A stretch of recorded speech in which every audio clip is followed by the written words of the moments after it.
Assalomu alaykum. Assalomu alaykum. Efirda Rostini ayting tok-shousi.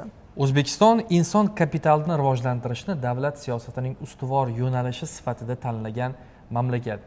Bunga so'nggi 8-10 yilda tizimda amalga oshirilgan islohotlar yaxshi dalil bo'la oladi. Siz aytib o'tgandek, o'sha kasbni tanlash bosqichiga yetganda o'ziga munosib kasb, o'zi qiziqqan fanga yanada ixtisoslashuv muhim rol o'ynaydi. To'g'rimi? Sizda menimcha yaxshi misol bor bunga. Albatta, umuman o'zi kasbiy ta'limda o'sha o'zgarishlar savolimiz qoladi va qanday o'zgarishlar kutilyapti.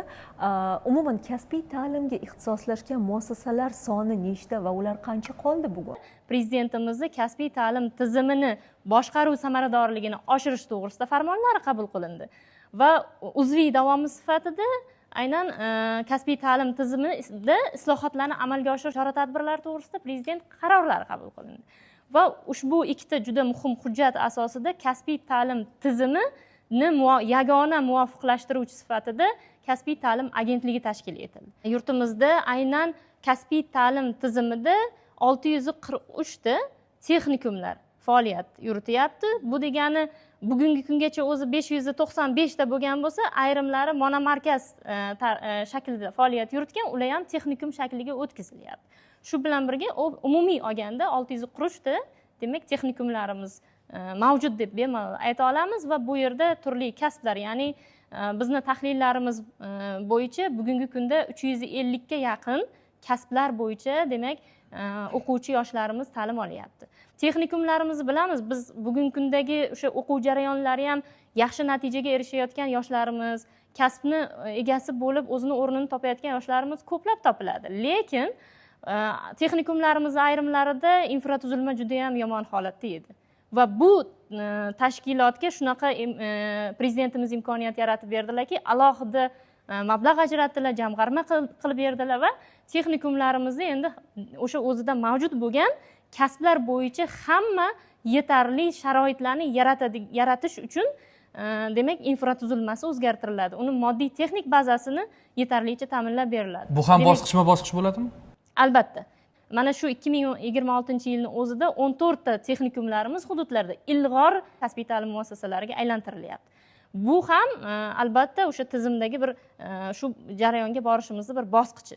Yana bir narsani alohida ta'kidlash kerak, bu sohada dual ta'lim tizimi haqida gapirmasligimizning imkoni yo'q, chunki bu juda ham dunyoda tan olingan tizim va mana shu dual ta'lim tizimida bugun faoliyat yuritayotgan texnikumlarimizni yana ham ko'proq qo'llab-quvvatlash, bu tizimni yana yangi bosqichga olib chiqish masalalari ham demak kun tartibiga qo'yilgan. Biz 2025-yildagi asosiy o'zgarishlarga to'xtalyapmiz.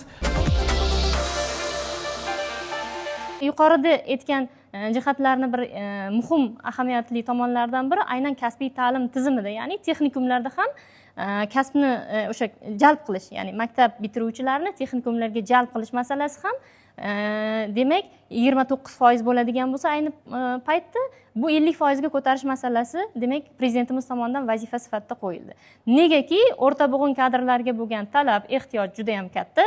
Mehnat bozorida, ichki mehnat bozorida ham, tashqi mehnat bozorida ham bunga demak talab bor. Faqat unga mos kadrlarni tayyorlash, ya'ni bunda nimaga ahamiyat beriladi? Kasbiy ta'lim sifatini oshirishga alohida ahamiyat qaratiladi. Demak, gap ta'lim tashkilotlarida qolyapti. Shunday. Va yana bir narsani alohida aytish kerakki, bu tizimda kasbiy ta'lim sifatini nima bilan oshiramiz? Biz sharoitni yaratdik, infratuzilmasini qilib berdik, moddiy texnikasini qilib berdik, demak qayta ta'mirlab berdik. Shu bilan sifat bo'lib qolmaydi albatta. Buni sifatini oshirish uchun pedagog kadrlarni ham malakasini oshirish kerak. Demak, bugungi kunda o'sha xorijiy o'sha nimalarda stajirovka o'tashni, malaka oshirish tizimini 100 ta, agar 100 dan ortiq o'qituvchilarimiz, pedagoglarimiz hozir o'rganib kelishgan bo'lsa, buni 2500 nafarga ko'tarish masalasini topshiriq qilib qo'ydilar. Bu ham mana shu ta'lim sifatini aynan kasbiy ta'lim tizimida yangi bosqichga olib chiqishga xizmat qiladigan muhim jihatlardan biri. Va yana aytish kerakki, bu tizimda demak turli kasblar, biz yuqorida aytdik, 350 ga yaqin kasblar bo'yicha ta'lim berilayotgan bo'lsa, bu zamon talabiga, bozor ehtiyojlariga, mehnat bozori talablariga va ehtiyojlariga moslashtirib boriladi. Bosqichma-bosqich qaysi kasblarga almashtirish kerak. Va shu asnoda demak o'qiyotgan o'quvchilarimizni kasbiy ko'nikma va malakalarini rivojlantirish uchun kasbiy tanlovlar yo'nalishi alohida qo'shildi.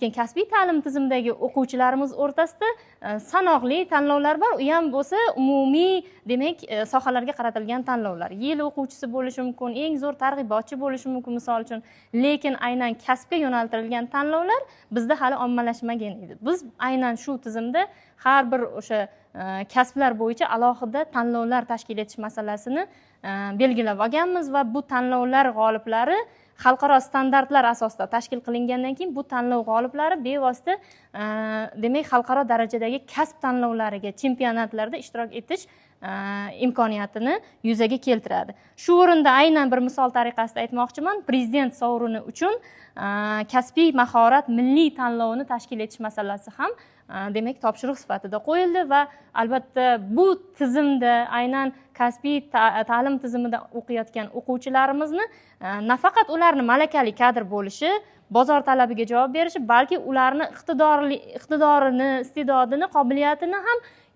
demak rag'batlantirib borish mexanizmi ham alohida ko'zda tutilgan.